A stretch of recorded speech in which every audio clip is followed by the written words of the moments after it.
back, ladies and gentlemen, and thank you again for all those who are on VTEL viewing and asking those questions, and just thank you so much for being so attentive. Our next speaker is Dr. Joseph Murgo. He is the Professor of Medicine, Cardiology Division, Department of Medicine, University of Texas, and here at the VA, or the Automorphy Division. A round of applause for Dr. Murgo. Well, thank you so much for the invitation. It's a pleasure to be here. I thank Mark for inviting me, and I apologize to you for not having read your email. As I was rushing out this morning, I dressed up in a suit and tie, and my wife thought maybe I had a secret date tonight. But I didn't have time because I saw the email just as I was leaving my study, and I read that Mark said you could come informal, and because of the Spurs victory, we should celebrate and wear Spurs stuff. So if you'll excuse me for a moment, I'm going to take this shirt. Everybody turn around, I'm going to change. Actually, I'll take my jacket.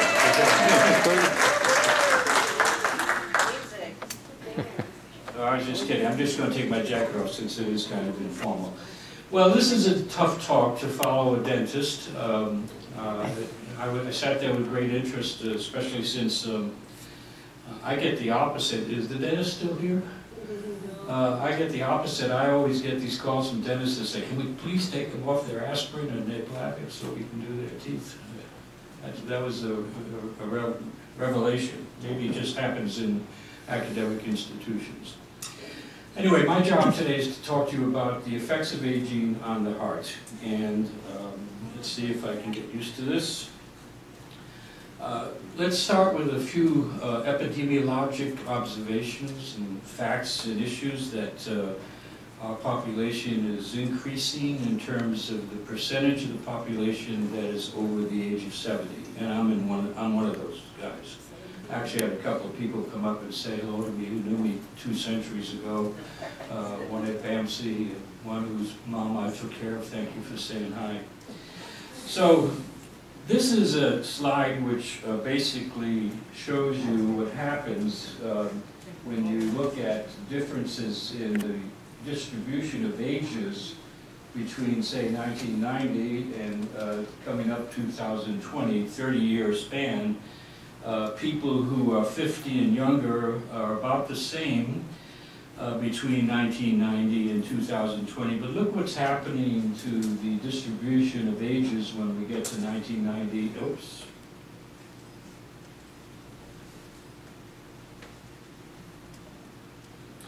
The distribution of ages 50 and older and 65 and older. The population in gray is doubling for people who are 50 and older, both and also in 65, and these are in millions of people. You see, we have a lot more people who are surviving and living to these ages than we did only a few years ago. The problem with studying the effects of aging on the cardiovascular system is that, unfortunately, we also have an increased incidence of heart disease in the elderly. This is an example of coronary artery, of cardiology discharges by age, and you can see the over 65 group in the far right, there's significant increases in discharges due to heart disease compared to people who are 45 to 64 or in younger age groups. So ischemic heart disease or coronary artery disease, blockages of the coronary arteries, is the biggest part of that heart disease problem, valve disease also, but mostly coronary artery disease. And we see the effect of age on the prevalence of severe coronary stenosis in autopsy hearts in this slide. Men are in the light gray blue and women are in yellow, and by decades on the bottom, you see as we get older, because men, as soon as they start getting into their 60s and 70s, have a marked increase in coronary artery disease, and as we get older, that goes down. because most people with severe coronary artery disease are going to die before they get to their 80s and 90s. People who survive to those decades usually won't have a death from coronary artery disease. And women are protected by their estrogen receptors, but once they go through menopause, they quickly jump up to the same level of risk as men, as you can see here. And this is a study that was done on autopsies to look at the percent of people who were dying who had coronary disease, might not have even known about it, and you see that there's a significant increase. So this presents a significant problem. Here's just another way of showing that. Men in the sort of white gray dots and women in the yellow dots, same kind of data. And actually, if you do exercise treadmill testing and compare that to rest, you see that as we get older, as you go rightward on this slide, that the percent of people who have positive treadmills, as opposed to just looking at autopsy hearts, that this goes up, and the biggest percentage of coronary detection is in this age group, and then it starts to go down again for the same reasons I mentioned before. So this has a major impact on our healthcare resources, but it makes it very difficult for us to look independently at the effects of aging on the cardiovascular system because the prevalence of disease is so high. So how do you do that? Not easy. Very, very big investigational difficulties, and those people who have focused on studying the effects of aging in the cardiovascular system. So is it aging or is it a disease? High disease incidence, as I mentioned, generates difficulties. However, in multiple species that don't have the same diseases that we as humans have, they have been studied as a function of aging. We can show that there are definite impacts of aging on the cardiovascular system, both the heart and blood vessels. So to do this in humans, the next challenge, if any of you epidemiologists are interested in epidemiology, there are both longitudinal studies and cross-sectional studies. Longitudinal studies, you take a large population of people and you follow them for years and years and years. And so you see what happens to them over the years, and you get rid of all the people who have known heart disease, and you look at people who don't have any heart disease to see what happens to their cardiovascular system with aging. Well, the problem with that is that you have an advantage of uniformity of change. The disadvantage is you're performing this over a lifespan, and there are a lot of changes over that lifespan in terms of prevention and treatments and so forth that might affect the results. Then there are cross-sectional studies where you just take all the ages represented at a given time, and that has some advantages, but the disadvantage is that the older subjects may not represent aging changes, but they're selected survivors. So it's not been an easy field, but and confounding this is the impact of sedentary lifestyle and physical deconditioning of many people who reach older ages. Weight, alcohol, tobacco, is this an institutional versus a community study, et cetera, et cetera. So big challenges. So I'd like to approach this with what I call a systems approach. I'm an old engineer by bachelor's degree, and using my engineering in my cardiac research over my career, most of which was at work before I went into the civilian community. So the systems approach is kind of like an engineering block diagram. So this is a cartoon of the circulation, okay? And here's the heart, and it pumps blood into the aorta and large arteries, and then that goes into all of our vascular beds, feeding our different organ systems. And then everything gets pulled back into the venous system, comes back at low pressure against gravity in the legs, back to the heart, and of course the lungs are in here too, and that's your circulation. And this is the central nervous system, which sends efferent and afferent fibers to everything, including the heart, the blood vessels, the vascular beds, the venous systems. And I'm going to take my engineering approach and look at this in one black box by one black box. So we're going to start with actually what turns out to be the most important determinant of the impact on the cardiovascular system with aging, and that's the aorta, the large pipe that comes off the heart, and the large arteries that go into your legs, arms, and intestines, etc. We know that there are histologic changes with aging and regional and layer differences. For example, in the aorta that's in the chest, there are very prominent changes with age. The least affected are the arteries that feed the kidneys, and as you get closer to the heart, these changes occur earlier, and as you get closer to the periphery, these are late, but they can become more extensive with age, in case you have ever experienced family members with peripheral vascular problems. We know that there's an increase in the number of collagen fibers, kind of the structural fibers that keep things organized in terms of shape and stability. There's, I apologize about that, keep doing that. There's increase in the fibers here. There's degenerative changes of elastin, which form parts of the walls of the blood vessels. And all of these are independent of the development of atherosclerosis or the development of cholesterol gunk in your blood vessels. There are also changes in the intima. You know, the blood vessels have 3 layers to their wall. The intima is the closest to the inside of the blood vessel, has a very important layer, 1 cell thick, called the endothelium, which is a factory of hormones that controls blood pressure, blood vessel tone. There are irregular size and shapes and orientation with aging.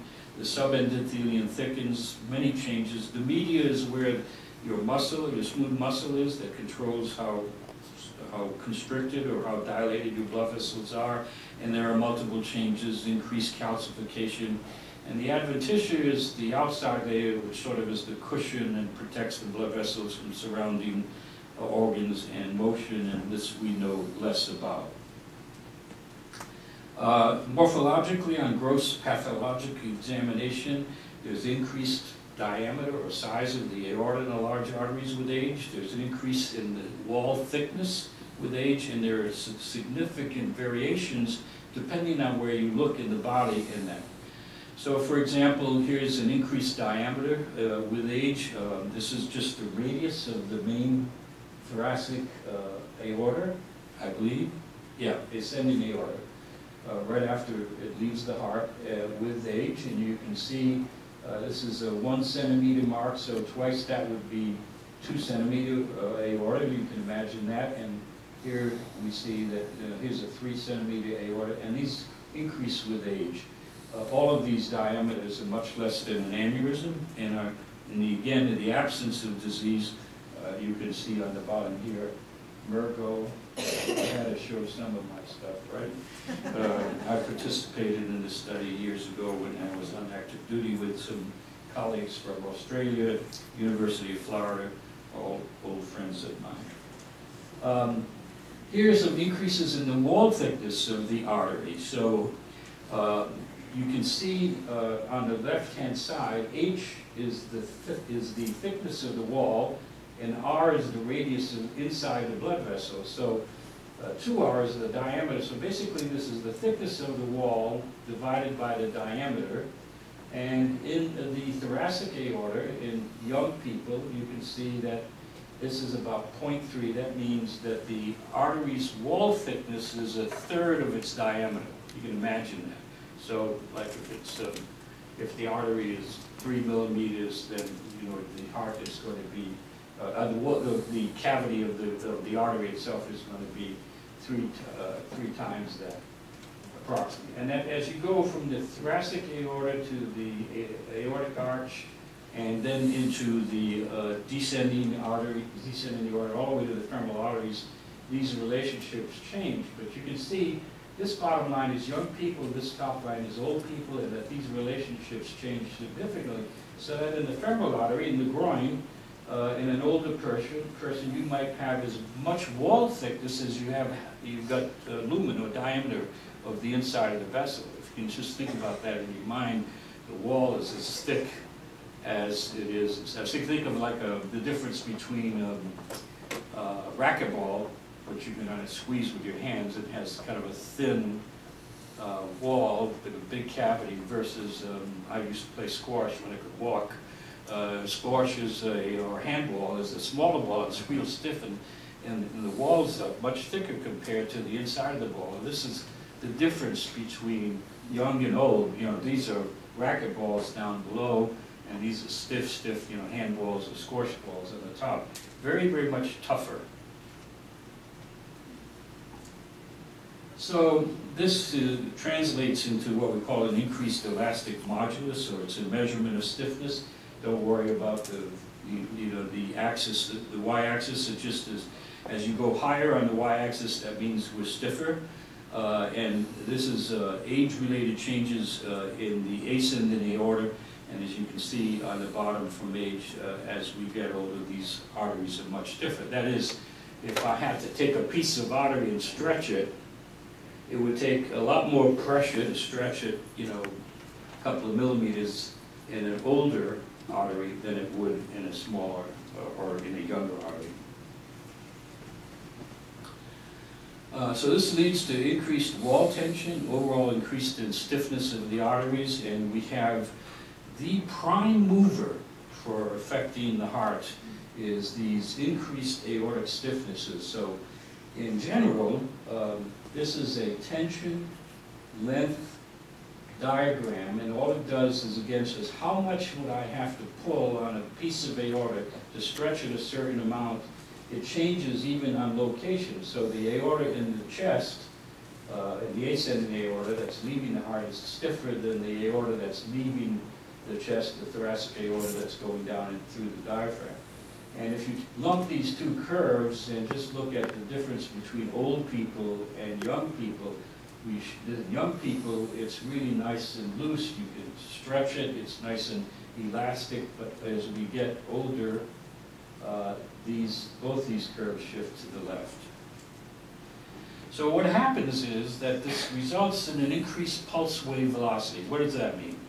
Well, as we create with the contraction of the heart a pressure wave and a flow wave in the ascending aorta, we create not just forward flow, but we create a wave that goes all the way down the aorta, and it reaches where you break out into the legs, and some of it bounces back. If you think about a swimming pool that's maybe circular, and you throw a rock or your best friend in the middle, and there's a splash, and then waves go out radially, right? But some of them hit the wall, and what do? And they come back. So that's not the actual blood cell going all the way down and coming back. It's the disturbance wave, the pressure wave. Just like you know, you get a lightning bolt and thunder's coming at a certain speed. It's going to hit you if it's a mile away. You know, what, 1 second, 2 seconds after the lightning. That's a pressure wave that's coming at you. It's not the actual air that came from a mile away. It's the pressure wave. Same thing in the cardiovascular system. So as these vessels stiffen, they make the pressure wave go faster than it otherwise would, which means the reflections from the side of the pool, usually down about the terminal aorta, they come back to the heart much faster. And in fact, they come back so fast that they may come back while the heart's still contracting. You're going to see that impact in a moment on the shape of the blood pressure curve. If you would put a catheter in the aorta and put it up on a CCU screen, and you see this, or in a cath lab screen, and you see the pulse wave. Those shapes and personalities are a function of these reflections and how fast they come back from the periphery, and they affect the personality and the height and of the pulse wave. So this is another study from the same textbook that I mentioned earlier that I participated in. Many patients, a lot of these patients were studied in Chinese populations by my Australian colleagues, looking at pulse wave velocity. How do you do that? Well, you usually put up a transducer up at the neck here, and that represents sort of close to the heart. And then you put another transducer in the femoral artery, and you see how much time it takes to go from one to the other. And you can measure the distance, you know, usually 45, 40 centimeters in the average adult. How long does it take from it to go from here or from the heart down there? Usually 600 to 800 centimeters per second. Okay, that's almost like a meter per second.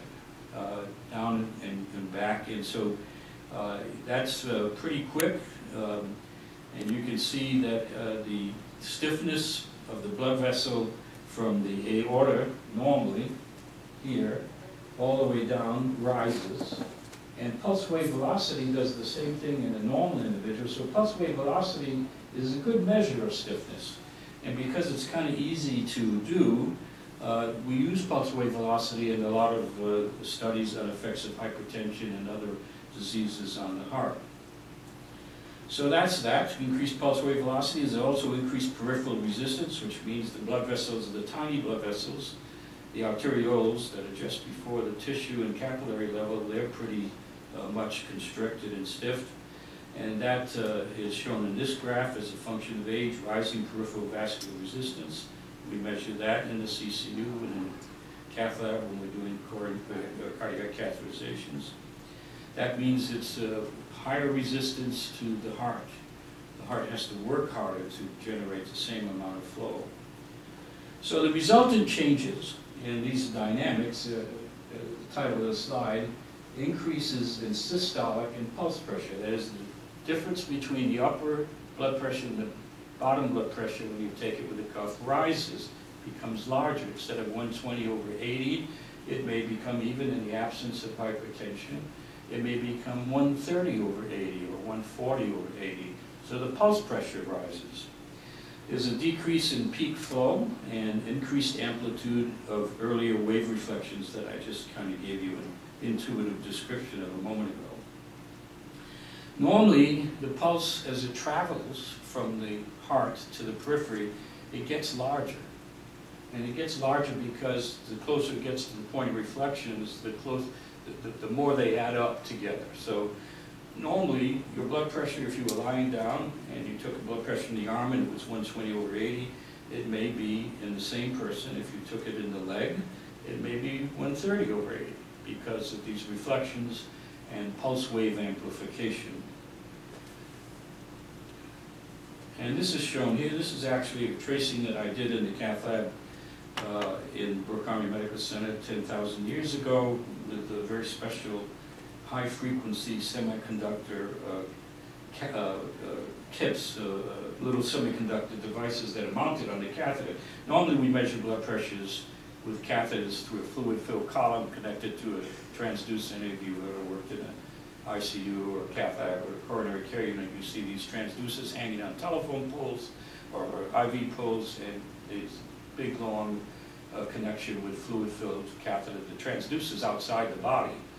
And so we measure pressures outside the body by connecting a fluid-filled catheter to wherever we want to measure it. You know, Swan-Ganz catheter in the neck, etc. But those big, long fluid-filled tubes distort the pressure. They don't show the actual waveform in high fidelity. These are high-fidelity tracings because there's no tube. The pressure transducer's right on the catheter itself. That was the function of a lot of my research when I was at Mancy. And so you can see there's a very different personality here up at the ascending aorta. This is a nice dichrotic notch when the aortic valve goes. Here's the beginning of systole, and then there's this interesting late systolic wave. And as we go closer and closer and closer down to the periphery, you see that that's the reflected wave that's coming back. It gets closer and closer and closer. So it changes the shape and it changes the personality of the pulse. So as we see in age, the top bar is systolic pressure, the bottom part is diastolic pressure. Diastolic pressure doesn't change all that much in the large vessels with aging, but systolic pressure does go up, mainly because of these reflections. Increased amplitude of and earlier wave reflections. This is a little cartoon that I drew showing these fancy catheters that we sort of co-invented with a physicist named Huntley Millar in Houston. And he made these catheters for us so that we, with one single catheter, could get all this fancy information in man, which we used to do even with a bicycle in the hanging from the ceiling in the cath lab. Here's a picture of one of those catheters, and you can see with black boxes then pointing to the little tiny white spots, which are transducers, and each one of them has its own cable that will get connected up to different amplifiers. And This is an example of what we could do in the cath lab in those days. We could really measure a tremendous amount of information. Cath labs like that don't exist anymore. We're very proud of our history. And in fact, we are still working with recorded information, doing some research to this day with the library that was created at BAMC for over multiple years. Why did I show you that? Because I want you to know how I got the following. This is just taking the aortic pressure out of here. This is the left heart. That's the right heart. That's right ventricle, pulmonary artery, right atrium, left ventricle, aorta. This is just taking and selecting out the pulse pressure that you measure in the arm. Well, this is in the central aorta, but that's what you get when it comes to the arm. And one of the first observations we made was, gee, there's surely some different personalities here. And being at Brook and being able to study younger people who were in the military at that time versus a retired population, we soon began to realize that there was a difference in the personality of the pulse between younger people and older people. And we were the first to describe in circulation in 1980 what we call type A beat. There's a middle one that's sort of equal called type B beat. It's not shown. And then there's a type C beat. And actually, this paper is cited to this day because there's a significant amount of research going on, particularly in the hypertension population. So there's also decreased amplification of the pulse pressure with aging, as we can see here in this chart. I won't go through the details, but with age, that's a measure of amplification, and it decreases with age. Well, this is a little erudite for today's discussion, but being an old engineer, we looked at not just resistance to ejection from the heart into the periphery, but we looked at also what we call impedance, which is a broader, more all-encompassing evaluation of what the heart has to overcome to deliver blood into the circulation. Because this isn't a simply steady state, forward flow that never changes into a pipe. It's a pulsatile pump, and it's pumping into a reservoir, the aorta and the large vessels that have elasticity. So it's like pumping into there's a Dutch Windkessel term that describes the old fire pumps that used to pump water, and it'd be on one side, the guys would be pumping, and there's a big chamber, but the water going out the other side wasn't pulsatile, it was nice and steady, so they could fight a fire. But the input was this, and the output was that. And that's the whole reason we have the aorta between the heart and the periphery.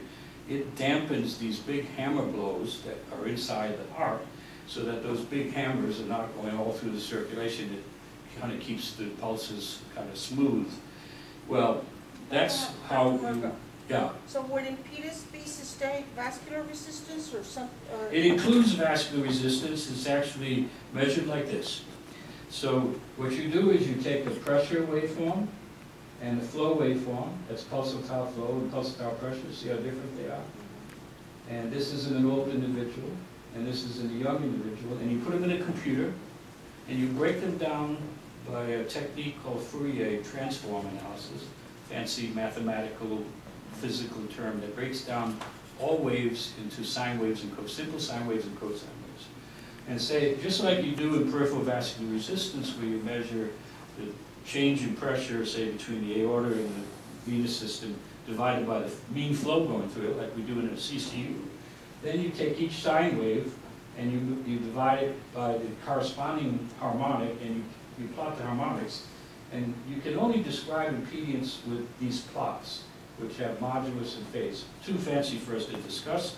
Just take the bottom line is that these patterns, when they're oscillatory, like organ pipes, have a lot of reflection in them. And when they're nice and flat, particularly in the first few harmonics, there are fewer reflections or diminished reflections. This was part of our paper describing the impact of reflections on the difference. So there's a mismatch then when you have a reflection between the heart's ejection in a younger individual versus an older individual.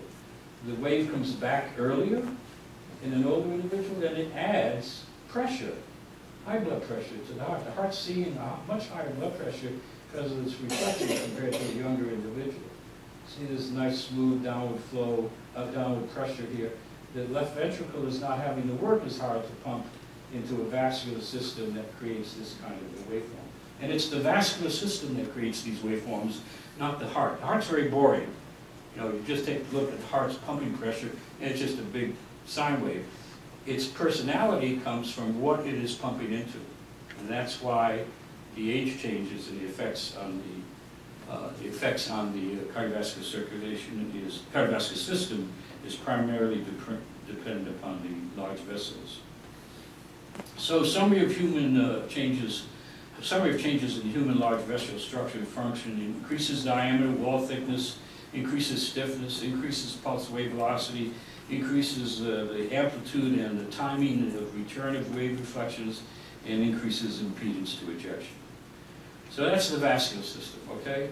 Let's see, how much time do I have left? Okay, so we'll talk a little bit about the heart itself. Less important in some ways, because the system on the right is what really makes these changes in the heart occur.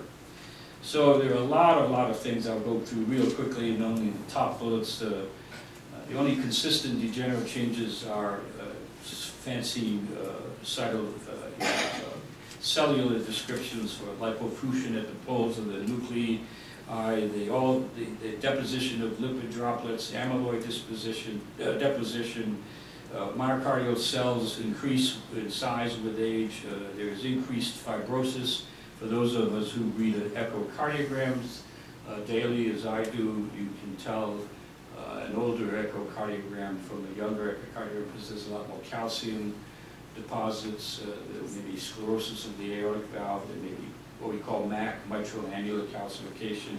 There may be calcification of the tips of the papillary muscles, all the while the heart is working perfectly fine with a beautiful ejection fraction. But you can tell just looking at an echocardiogram when you see a 90-year-old heart, which I do a lot over at Christus, for example, where they have the ACE unit, the aging unit that moved up from Christus, Santa Rosa downtown when they made it a pediatric hospital. So there's lots of changes. And here's some cell size versus age going up. There are less obvious changes in gross morphological. So you can't really, age is not accurately predicted from looking at an autopsy specimen of a gross heart. Heart weight does increase with age, but not much. And of course, these studies again have been confounded by being able to tell who had disease and who did not. There's also increases in wall thickness by echocardiogram, what we call hypertrophy, in the absence of hypertension, which is the most common cause of hypertrophy in our country. There are increases in the left atrial size. As a result of the left atrium looking at a stiffer ventricle, it increases in size. There are electrophysiology changes in the conduction system, increased elastic and collagen tissue, fat accumulation around the sinoatrial node, which is where our orchestra conductor sits, our clock. And over time, there's like 90% loss of pacemaker cells in normal elderly individuals by age 75. Lots of millions of cells in that sinus node where the orchestra conductor sits, but many of them are gone through apoptosis, which is cell death by the time we reach my age. So if I faint while I'm talking to you, make sure you call my pacemaker friend, okay? From a standpoint of electrocardiography, there's usually a little more increase in the PR interval, first degree AV block, for example. Mild increase in the QT interval, little left axis shift for those of you who know a little bit about electrocardiograms. Rhythm disturbances, Holter findings, if you put a tape recorder on patients between the ages of 60 and 85, in the absence of any identifiable disease, you'll see a much increased frequency of beats coming from above, supraventricular, from the atrium, ventricular beats. Supraventricular tachycardia occurs, usually short bursts in about a third of these individuals. More uncommon is sinus bradycardia slowing, long sinus pauses, etc. This is a chart showing in gray ages 20 to 30 and in yellow ages 80 to 90 and the effects of exercise-induced premature beats. Okay, percent of patients getting them, it goes up to 75% with new supraventricular beats and approximately 55 to 60% in ventricular beats. Exercise-induced non-sustained VT, greater than the age of 65, look at the difference between young and old. So that's the myocardial part of my block diagram of my systems. I'm going to talk a little bit about the nervous system. I'm not going to talk about the venous system, you'll be very grateful, and the vascular beds. I'm just going to concentrate on the heart, the aorta and large vessels, and a little bit about the nervous system. So catecholamine, like adrenaline content of the heart, decreases with age and suggests some deficits in the way the sympathetic nerve, which creates catecholamines, are structured with age. The baroreceptor sensitivity, we have sensors in our carotid arteries, as an example, amongst other places that are called baroreceptors. And they shoot out a lot of electrical impulses when blood pressure goes up to slow the heart down and try to decrease blood pressure just as a natural control mechanism. And those sensitivities decrease with age. So there's a big change in central nervous system to cardiovascular reactions, even a decrease in the respiratory arrhythmia. Most young people, as they breathe in and they breathe out, their heart will slow down and speed up and slow down and speed up. You see that dramatically on EKGs of 15 and 19-year-olds. But it goes away with aging. So having said all that, what are the integrated effects at rest of all of the system? Well, lots of changes. We talked about blood pressure and a little bit about heart, cardiac output. I want to focus on diastolic function, the function of the heart when it's relaxing, because this is a big deal as we get older. Summaries of rest, we have reduced early diastolic filling rates by M-mode echo, by Doppler interrogation, by nuclear angiography, and you can see that the reduced diastolic filling rates, as the mitral valve opens and dumps blood into the left ventricle, it fills usually very graciously in young people very quickly. But as we get older and the heart gets stiffer, it is not as gracious a filling. And you can see the decrease in filling end diastolic volumes per second with age in this slide. As a result of the increased stiffness, all of us as we grow older are more dependent upon the atrial kick, which comes at the end of diastole, right? So there's this early dump when the mitral valve opens, and then there's sort of this resting period in mid-diastole, and then all of a sudden, just before the next contraction, there's the P wave excites the atria, and the atria give this little boost. In young individuals, that boost accounts for maybe 20% of the cardiac output. But in people who are above the age of 70 or 80, it may account for 80%, because the early filling gets compromised by stiffness, and we get more and more dependent upon atrial filling. So if you lose that atrial kick, such as developing atrial fibrillation, you can see dramatic changes in blood pressure in an individual. They can drop 40 points just going from normal rhythm to atrial fibrillation because they lost their atrial kick. Physical examination in the older people, carotid pulses are brisk. Atrial gallops are common. S4 is the gallop just before the first heart sound, and it's a dull sound. You have to listen to it with the bell of your stethoscope, lightly placed against the skin, best in the left lateral decubitus position. I always get a kick out of my residents and fellows, oh, he's got an S4 and they're listening with the diaphragm. It's like, you can't hear an S4 with that. Learn how to use the stethoscope because you're not hearing what you're saying, and these are signs of stiffness of the heart. The second heart sound, instead of being nicely split, as it is in younger individuals because it becomes single. And many individuals have 30 to 40% over the age of 60 years have short flow systolic ejection murmurs at the base of the heart without any valvular structural problems. Maximum oxygen uptake, I don't know if any of you know what that is, but we do this in patients who are looking for transplantation, and on the other side of the spectrum we look at fine-tuning competitive professional athletes. So you put somebody on a treadmill and you put a mask on and you connected to a fancy computer that measures continuous oxygen consumption and continuous carbon dioxide production. So those two go into a computer. We can tell when somebody moves from aerobic metabolism to anaerobic metabolism. That move is a function of fitness, and what their maximum oxygen consumption can be before they quit. Because as you will see in a moment, oxygen consumption is very related to cardiac output. So, and we have predictions for gender, size, and age. And as you get older, that oxygen consumption goes down. We'll see it in a moment. But in clinical cardiology, we do that to evaluate people who are training for competitive athletes versus people who, and this is an important measure for judging whether somebody's ready for transplantation, for example, so that their heart's at the end of the line. If they don't make more than 12 to 14 cc's per minute per kilogram, then they're getting close to transplantation. So cardiac output, there's a famous equation that we use in cardiology called the FACC principle, FACC equation. This cardiac output is calculated by measuring oxygen uptake and dividing it by the arterial-venous oxygen difference. So you take an arterial stick and a venous stick and you measure the oxygen content, and after they've gone through the tissues, there's a big difference. That's why your blood is blue going back to the heart as opposed to red going away from the heart. And that's how we calculate cardiac output.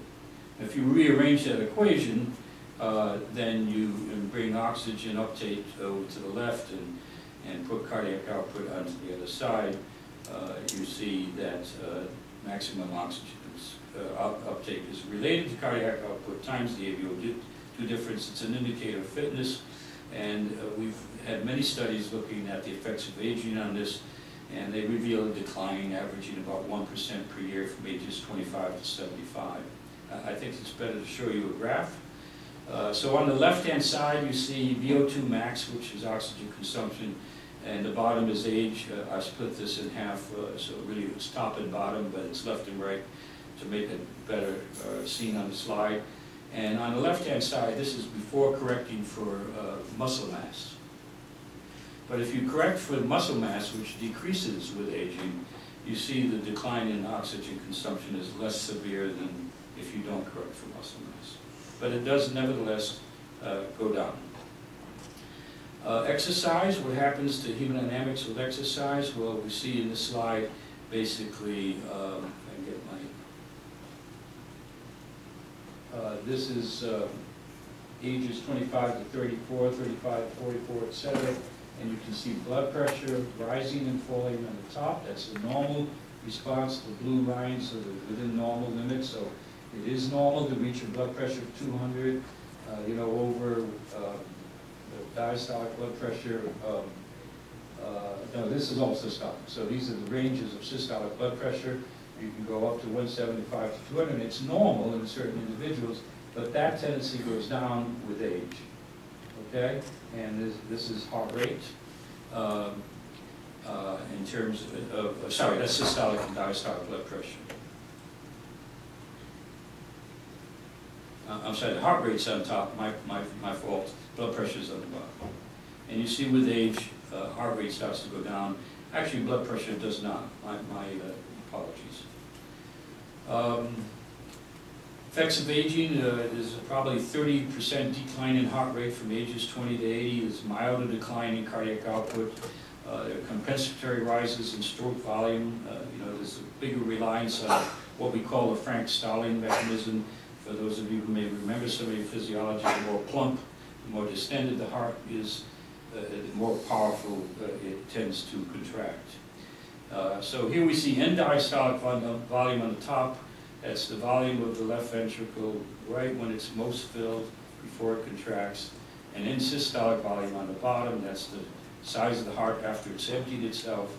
And in the gray bars we see with exercise, young people, they don't increase their end diastolic volume very much. They increase their ejection fraction by lowering their end systolic volume. So the difference between end diastole and end systole is the ejection fraction. Okay?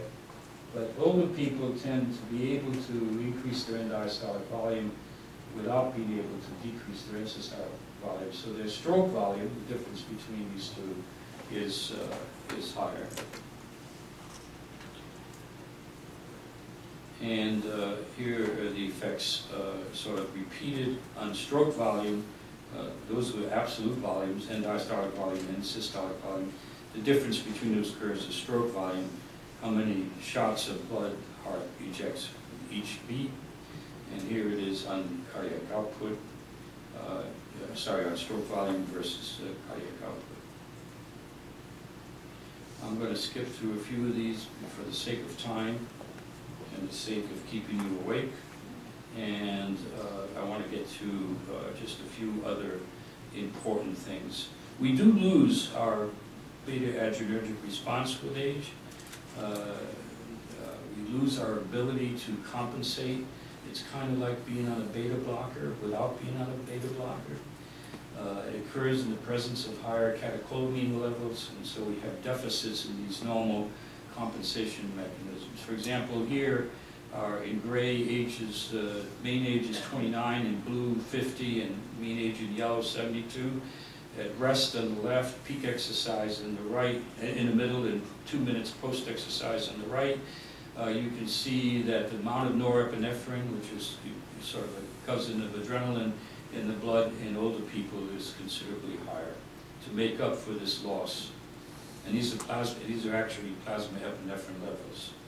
So that changes with age. Postural effects I'm going to skip over, but we all know the problems with orthostasis.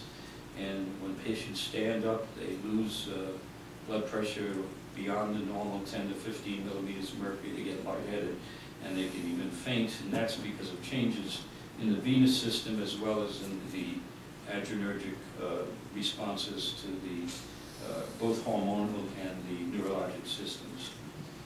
Because of age, because of time, I'm going to skip this out. Meal consumption can also change in terms of its effects on the circulation. So in summary, we have the changes of the vascular system, arterial stiffening leading to increases in systolic and pulse pressure, increases with the speed of the pulse pressure down the big pipe to where things reflect, increase in aortic root size, and therefore increases on the bottom of left ventricular wall stress. And then we have the cardiac changes. Those result in increased wall tension inside the heart. That promotes hypertrophy and promotes left atrial size increase. It promotes prolonged myocardial contraction and prolonged relaxation. That leads to diastolic filling abnormalities, and all of those things together are important to understand if you're taking care of geriatric age patients in the cardiovascular system. So thank you very much for your attention.